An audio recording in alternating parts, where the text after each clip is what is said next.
start right about now.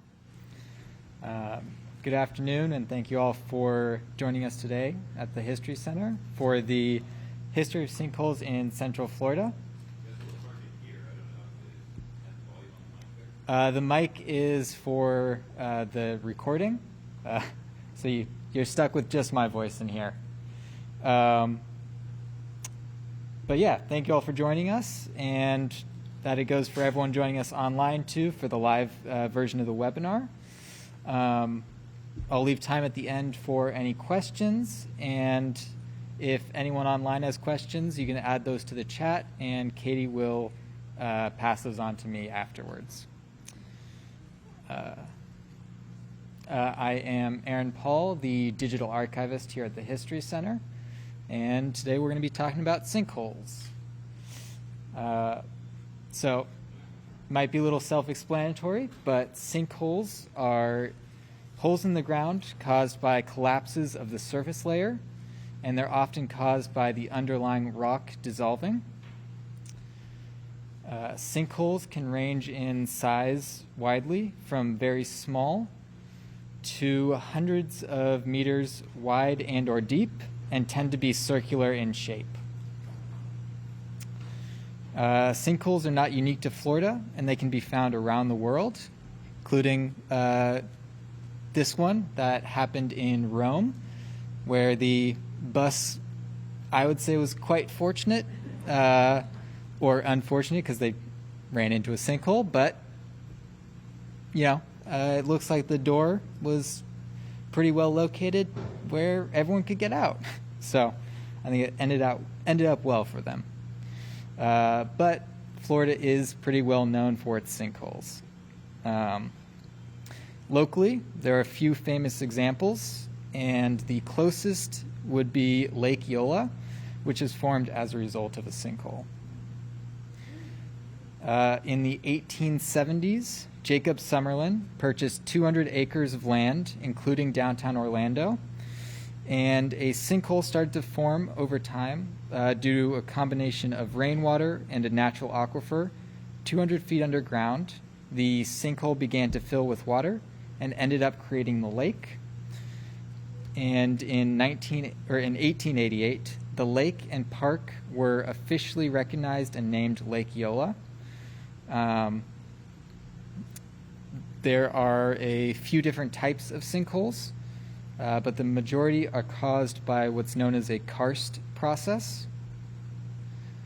The karst process is formed when soluble rocks like limestone and gypsum get eroded away by water, leaving caves and gaps that could potentially lead to sinkholes to fill the space.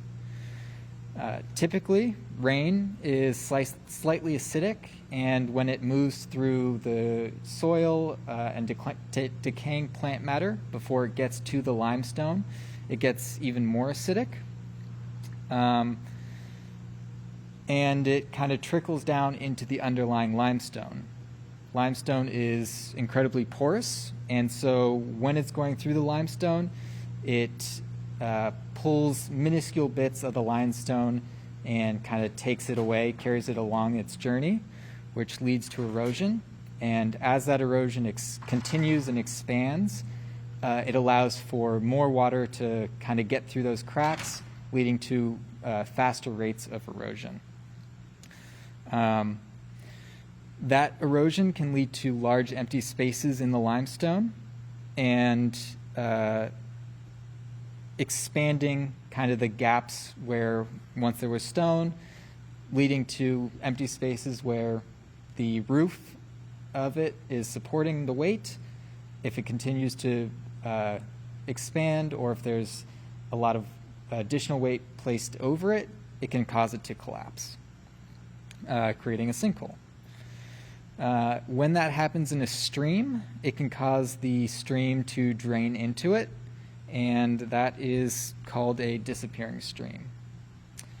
In 2015, the U.S. Geological Survey estimated that karst-related sinkholes cost over $300 million worth of damage per year, and that that number is considered to be on the extreme low end because there's not a ton of research into sinkholes, not a ton of research into kind of where they happen, how many happen, and the damages related to them. So that's a very basic estimate, but it's kind of the best that we have. So in a very different case to Lake Eola and a lot of the lakes around the Orlando area, in Tallahassee, Lake Jackson had a very different reaction to kind of what a sinkhole could do to its environment. So Lake Jackson is a very shallow lake, and it empties naturally if there's not enough rainwater. So it's kind of a wide, spread out lake that's not very deep, and it's really greatly affected by the amount of rain there is and kind of the rain drying out. But in that lake, it has two sinkholes called Porter Sink and Lime Sink. And the sinkholes drain the water into the Floridian aquifer. And so they go through cycles of either being plugged up with sediment and debris or being open and kind of having water go down into the sinkholes. This leads to kind of a cyclical nature where the lake fills up and then it can very quickly empty out and drain, kind of exposing the soil underneath. So this happens pretty regularly, and as of March of this year, the sinkhole is exposed and part of the lake has dried up. Karst sinkholes are the most common, but there are a few other types of sinkholes that occur. Solution sinkholes form where water dissolves limestone under a soil covering, and dissolution enlarges the natural openings in the rock, such as joints, fractures, and the bedding planes. Soil settles down into the enlarged openings, forming a small depression at the ground surface.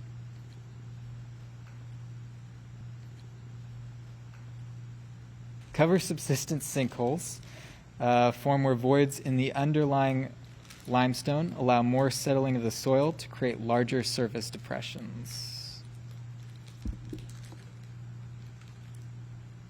Okay. Cover collapse sinkholes or dropouts form when so much soil settles down into the voids in the limestone that the ground surface collapses. The surface collapses may occur abruptly and cause catastrophic damages.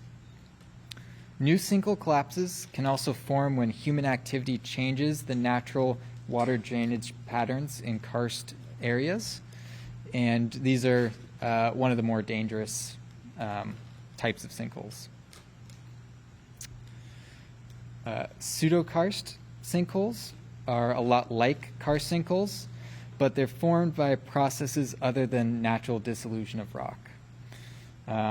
So some kind of human interaction. Sinkholes are a natural process that are not caused by people. And when people are responsible, it's called a collapse, not a sinkhole. But because of the kind of lack of research into it and lack of funding to send people out to look at them, it's hard to tell what the cause is unless it's very obvious. Something like this, where you've got a water main that broke underground and led to kind of the results. But in a lot of cases, it's hard to tell kind of what caused the sinkhole or what was the most recent cause of the sinkhole. Collapses typically occur in urban areas due to water issues, especially related to overpumping and water main breaks. And human activities can accelerate sinkholes and cause them to form a lot quicker than they would have naturally been created, especially when you go in and kind of change the natural environment. which we do a lot through development. So kind of adding parking lots, changing how water drains into storm drains, or adding buildings with a whole lot of weight to potentially unstable areas. It can all kind of change how water would naturally drain and affect what's underneath us. Along with those, timber removal, ditching, laying pipeline, and drilling can also add to issues. But most sinkhole disasters are predictable and preventable, taking place in areas with already high densities of sinkholes. Because of kind of fears around sinkholes and how prevalent they are in Florida, in 1982, the Florida legislature mandated the creation of the Florida Sinkhole Research Institute, or the FSRI, which was dedicated to researching sinkholes and adding data to a publicly accessible database to give people more information about why they occur, how they occur, and kind of any research that was coming out about them.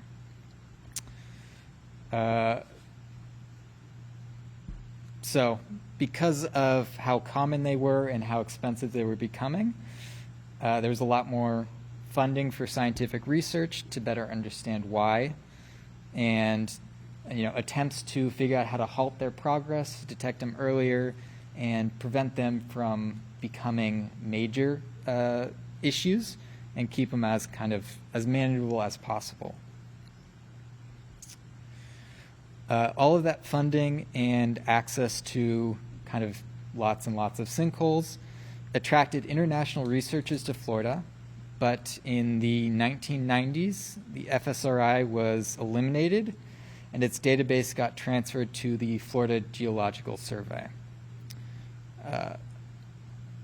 So this is a map that was created by the FSRI and is still being run by the Florida Geological Survey, and it's still actively being added to and updated.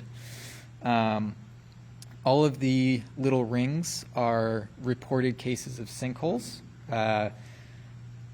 This is managed by the Geological Survey, but almost all of the reports are from the public and they're not investigated. So this is a good indicator of how many sinkholes occur in the state, but this is kind of, again, just the ones that are publicly reported, which means that they could be false, or this could be a small percentage of the ones that actually, someone takes the time to go out and document, report, and kind of make it, share that information with other people. So Florida has some of the most karst sinkhole damage in the United States, with most of it occurring in the central Florida area, which you can kind of see from this. So why is that?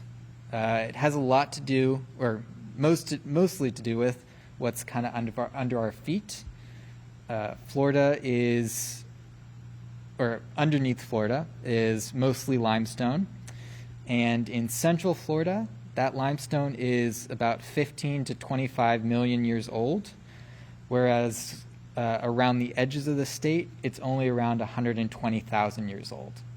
So in the center of Florida, the limestone has had a lot more time for water erosion and erosion to kind of affect it, leading to more gaps, more empty space, which is why there's so many more sinkholes.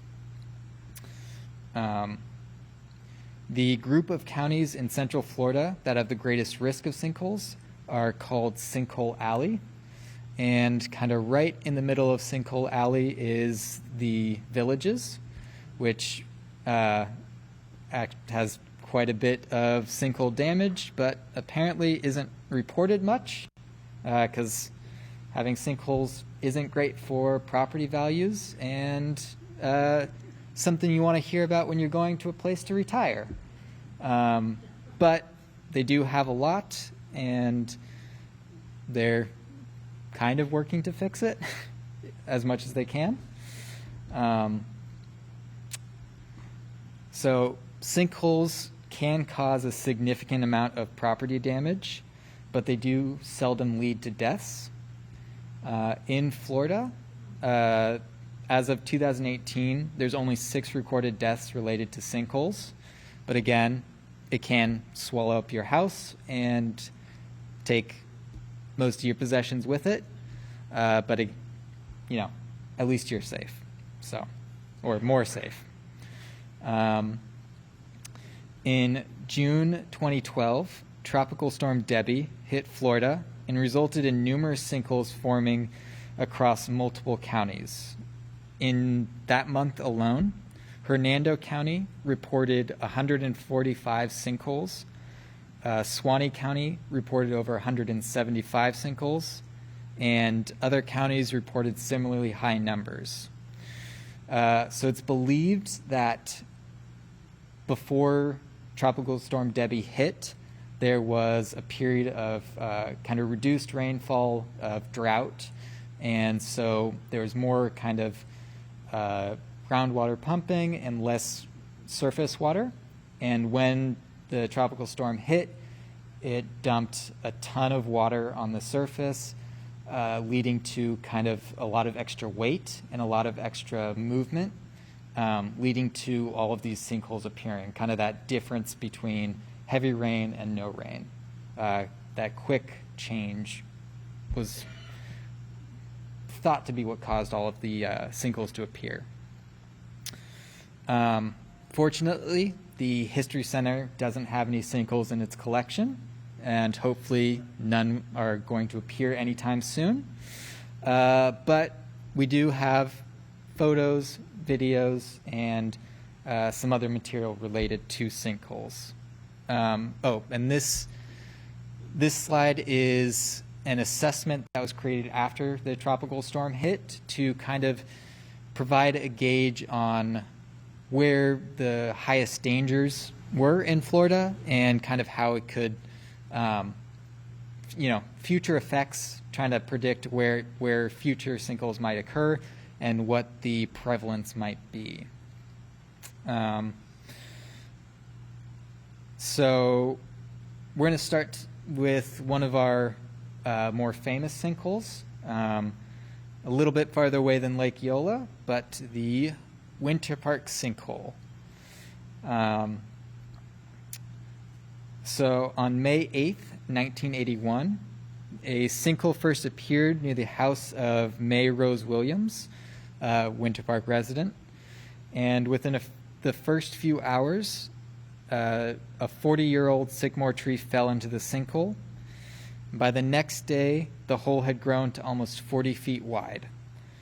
By noon on the 9th, which again was the next day, May Rose Williams' home began to sink into the expanding hole, which this is a photo of her house.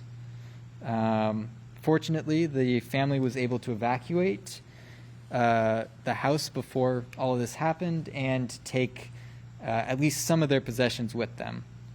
But their house was lost. So they tried pulling out pretty much everything they could from their businesses and bringing them farther away from the edge of the sinkhole, which included the toilets, sinks, and other pieces from the Winter Park Municipal Pool. You want to make sure you save all of those. Very reusable. That's what everyone wants. And they were all smart to try to save their materials because the sinkhole eventually grew to be 320 feet wide and 90 feet deep. In addition to May Rose Williams' house, the sinkhole swallowed 5 Porsches at a repair shop, a pickup truck with a camper top, the Winter Park Municipal Pool. Kind of imagine what a pool looks like when half of it's fallen into a hole. In addition to the pool, except for the toilets, of course. Parts of Dennings Drive was also swallowed or fell into the hole. By the end of May 9th, roughly 250,000 cubic yards of dirt had fallen into the sinkhole, causing an estimated $2 to $4 million in damages. Florida engineers described the event as the largest sinkhole event witnessed by man as a result of a natural geological reasons or conditions. And in true American and Florida fashion, the sinkhole became a nationally popular tourist destination, and residents began selling postcards, T-shirts, and other material related to the sinkhole. This photo is actually on the back of a postcard that reads, "World Famous Sinkhole, Winter Park, Florida, May 1981." And I think you can look there's video footage or aerial footage of the sinkhole that you can find on YouTube that is a similar shot to this, but kind of gives you more of the surrounding area as well.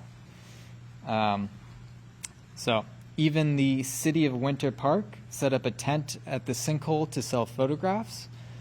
And there were a number of other vendors selling food, kind of catering to the visitors' every needs. But I think it's interesting that the city got involved in this too, for, I guess, safety reasons, but, So in connection with an ultimate Frisbee event, some of the players decided to demonstrate how wide the sinkhole was.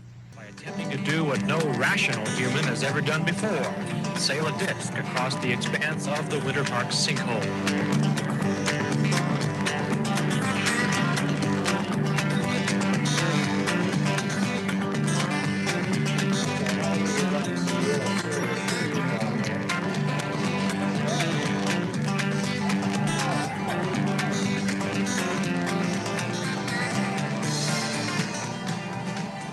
Okay, now we're going to get down to some real serious Frisbee throwing here. And Steve was not a player in the ultimate Frisbee game, but, tried his best. So, I don't know if that helps give you an idea of how big it was or not, but, I think one or two people were able to get it across, so they're better at ultimate Frisbee. So as the novelty of the attraction started to wear off, the city tried to repair the damage and managed to pull 3 of the 5 Porsches, along with the pickup truck, out of the sinkhole. The owner of the pickup truck was able to get in and drive it off right after it got pulled out, which is surprising, but lucky for him. This effort to pull out the vehicles also led to another round of T-shirts, which this is a T-shirt that we actually have in our collection and is up front. And for anyone watching online, the photo is the same, or the photo is of the T-shirt we have in our collection. So the sinkhole began filling up with water and started to kind of transform into a lake, but the city feared that it might continue to expand, kind of with the edges of the sinkhole not being super stable. And so the city started to fill it in and trying to shore up the edges. So they needed to fill it up. Obviously, doing it with a shovel isn't the most efficient way to do it and probably would take way too long. But this guy is the owner of Sinkhole City, which also sold souvenirs and took in Phil to help fill up the sinkhole. And he graduated to a much bigger shovel, if you want to call it that. to fill up the sinkhole.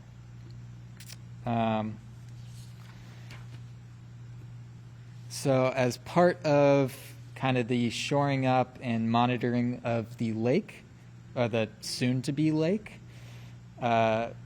they also took kind of readings and measurements to determine the depth and to kind of see if it was still expanding or if it was stable.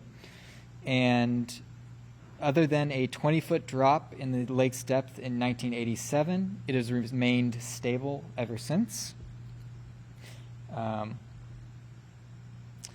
Once the sinkhole was filled with water and the edges were kind of shorn up, it looks a lot more like a lake than it did to begin with. And in 2005, the sinkhole was named Lake Rose in honor of May Rose Williams' house, and that's also the year that she passed away. The emergence of the sinkhole was not a complete shock. In fact, as early as 1972, a man named Henry Swanson wrote an open letter warning of the dangers posed by overdevelopment and excessive groundwater use. Henry Swanson also predicted that the West Winter Park area would be most at risk. And before the sinkhole emerged, it was preceded by record low water levels in the aquifer. So again, kind of that lack of water underground, excessive pumping, possibly led to the sinkhole's emergence.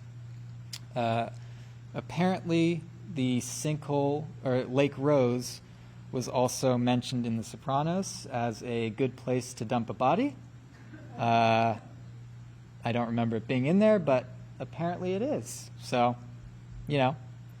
extra bit of history there. Also, would not recommend dumping any bodies in Lake Rose, just to be clear. This is an aerial view of what the lake looks like now compared to that same postcard image we saw before. So another sinkhole that became fairly famous both locally and both nationally occurred in a town called Pearson, which is in Volusia County. The sinkhole opened up right in front of Gene and Yukio Roll's home and ended up attracting thousands of visitors since it ended up being over 100 feet wide and deep. The sinkhole first appeared on the night of Wednesday, December 12th, 1973, and it started out as just a small hole in the home's driveway and greatly expanded between 6:30 and 8:30 on the 13th, so the next day. Gene Roll was a floral fern grower, and Pearson was known as the floral fern capital of the world, with hundreds of acres of ferns. And so whenever there was a threat of a freeze, the fern growers would protect their livelihood, their crop, by sprinkling it continuously with water. And so usually this would happen kind of all night long until the threat of the freeze was over, and it was done to kind of make sure there was never a chance for the water to turn to ice and freeze on the ferns, destroying kind of the plants. So witnesses who saw the sinkhole believed that because of all of the groundwater pumping that was done to protect the ferns, it emptied out a limestone cavern and kind of made the roof collapse, leading to the sinkhole. And within that first day, hundreds of spectators came to see the sinkhole.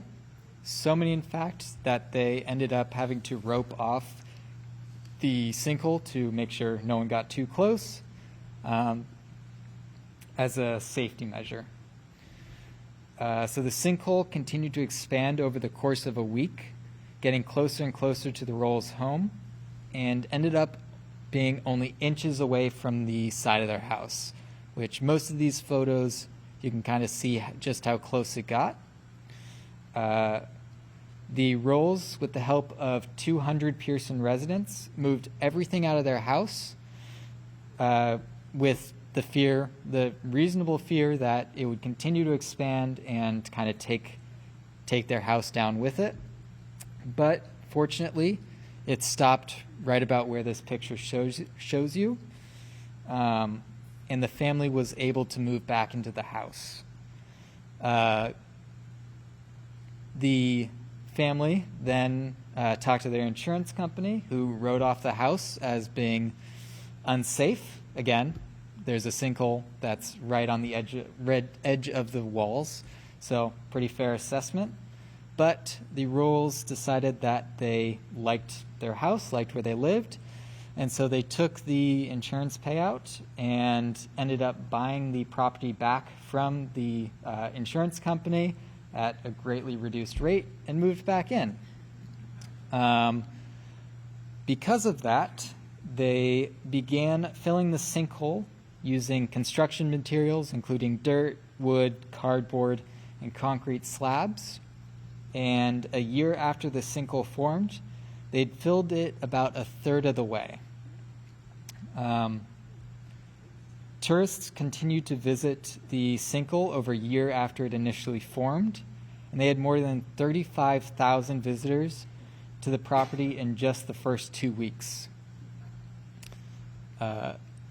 On December 17th, 1981, a second sinkhole formed on the Rolls property. The sinkhole was 50 feet wide, and the Rolls planned to fill it the same way they did the last one. Unfortunately, in 1989, a third sinkhole opened up right in front of their property. That was 46 feet wide. So after that, either they stopped getting sinkholes on their property or stopped calling the media. Hopefully, those are the last ones they got, because, not great luck. But those are the last ones that I was able to find related to them. But Pearson did have a few other sinkholes, a few other large ones, like this one that showed up on Sunny Sands, or in Sunny Sands, which was and is a nudist resort or nudist retreat. Interesting fact. And here's one other example from Pearson. So it started out as a small depression, and within half an hour it grew to be 30 feet wide. And so, fortunately, a photographer was able to was on the scene when it started and was able to capture how it grew. And then, so we're going to look at one last famous sinkhole in Florida, the Devil's Millhopper in Gainesville. This sinkhole was established as a state park in 1974 and has been attracting visitors since the 1880s. It's a circular sinkhole that's about 120 feet deep and now contains a miniature rainforest with small streams flowing down the steep limestone slopes, disappearing into cracks in the ground. The sinkhole is also a prime location for learning about Florida's natural history through the study of fossils found inside the sinkhole. In the 1930s, the Civilian Conservation Corps, or the CCC, which was a Depression-era public works program, built a stairway leading down into the sinkhole and created a limestone entrance gateway. And as far as I know, those stairs are no longer there. It's quite old, so I think they just rotted away. But there are a few theories about how Devil's Millhopper was named, including one about early explorers finding bones at the bottom and believing animals went down there to meet the devil, or that the devil kidnapped a Native American princess and created the sinkhole to trap any rescuers. But we don't know if either of those had anything to do with it, or kind of why the name, or how it got its name. So yesterday, I was digitizing old 16 millimeter footage, and miraculously came across footage relating to sinkholes, which usually always happens, the day after or the week after you give a presentation like this. You find a great thing that you would have loved to add, but it's too late. So had to include it in here and share it with you guys. On top of that, the reel that I found this on was dated July 1st, 1976, which is exactly 46 years ago today. So again, I mean, how perfect is that? Had to include it. So to provide some context, this is old, again, 16 millimeter footage that came from Channel 2 West News and is part of a large donation of film reels that we are just starting to digitize in our collection. So the film reels we got from them are made up of lots of kind of individual news segments or kind of short clips that were all put together on larger reels to save space. And so this is actually 2 segments, and they came from a 36-minute reel, and they were both spread out about 10 minutes apart and only last 20 seconds in total. Another sinkhole in Florida today, this time trapping 2 horses inside. I'm Buddy Pittman, and I'll have that. I just shot.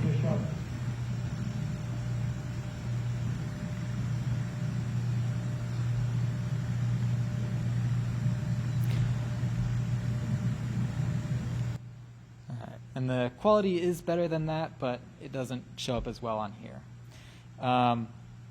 Don't know where that sinkhole was besides Central Florida or what happened to the horses, but the reporter looks awfully happy, and they were there, so I imagine they got rescued soon after.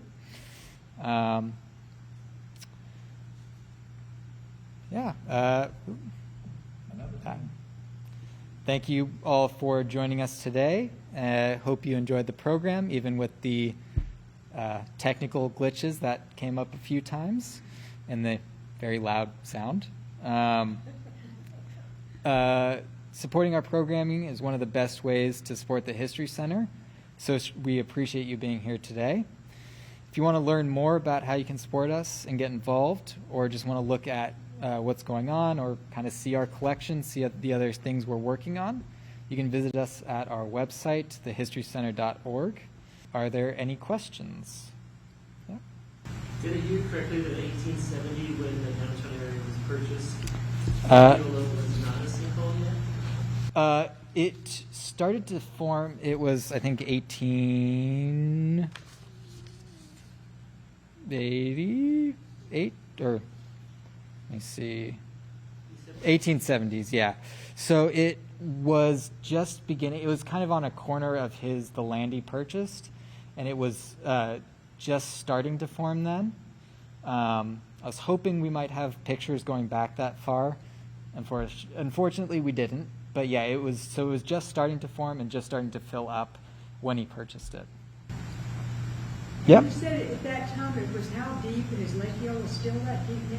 How deep is it? Lake Eola is, I think it's about 80 feet deep. There's some different calculations that are available, including one that says it's 8 inches deep, which I don't think is correct, but at the very edges. But yeah, it's supposed to be about 80 feet deep. And the sinkhole is somewhere near the fountain, apparently. Yep. The first map you showed of the sinkholes across the state, yep, the rings, do you know what the different colored areas were on the underlying map? I imagine it would be kind of that same It was similar risk. to the hurricane one. Yeah. Different. So those were the Hurricane one is older. So the sinkhole, the one with the rings, is newer. So it might just be kind of an updated, slightly modified to include new areas or get rid of areas that haven't had as much activity in the last 10 years. And in addition to the rings, there were some red dots. You know what those are? I don't. See if I can go back without messing everything up again. Maybe. I don't know what those are. No.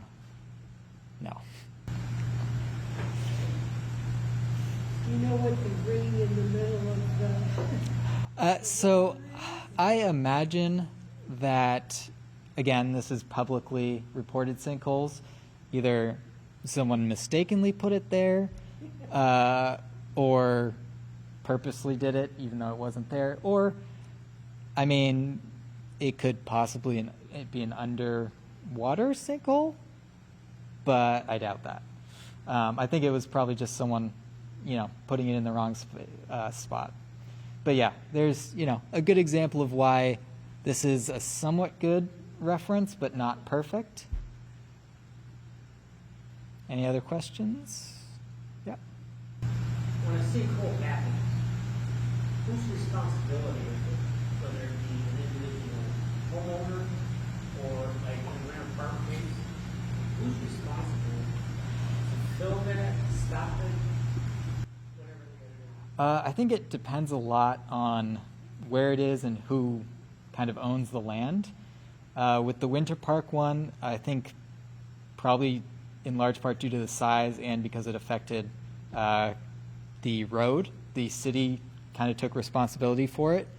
But again, like the one in Pearson, that was down to the homeowner. The insurance company got paid for, or his insurance ended up paying for his house, but he was ultimately responsible for it. And then technically, when he sold the property to the insurance company, they would have been responsible. But it primarily comes down to the homeowner. When I was looking at the villages, it seemed like it was almost entirely on the homeowner to deal with, again, unless it's in the middle of a city street or something like that. And they also mentioned that insurance really, like home insurance only really covers it if your entire house is condemned. Essentially, you can't live there anymore. If it's less than that, it can be covered under separate sinkhole insurance, or it's just kind of down to you. But yeah, so it seems like it's mostly on the owner of the property. Yep.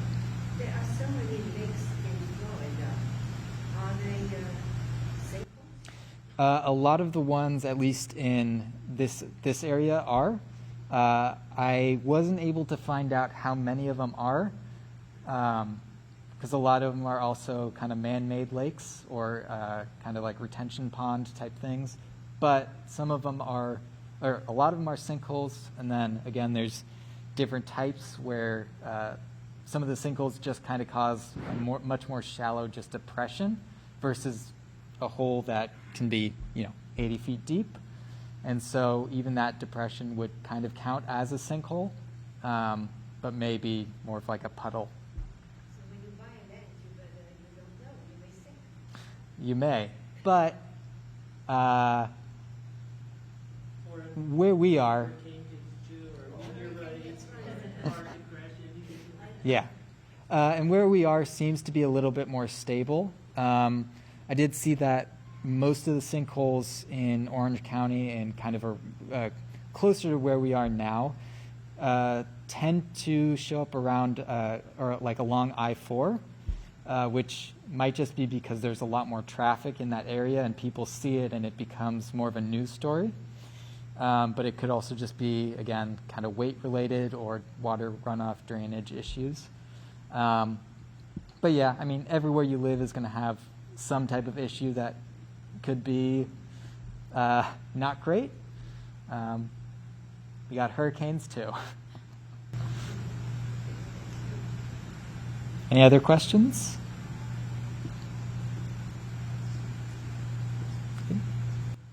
Good? Okay. Well then, thank you all for coming. Enjoy your lunches. And if you guys want to come up and take a look at the shirt, feel free to do so.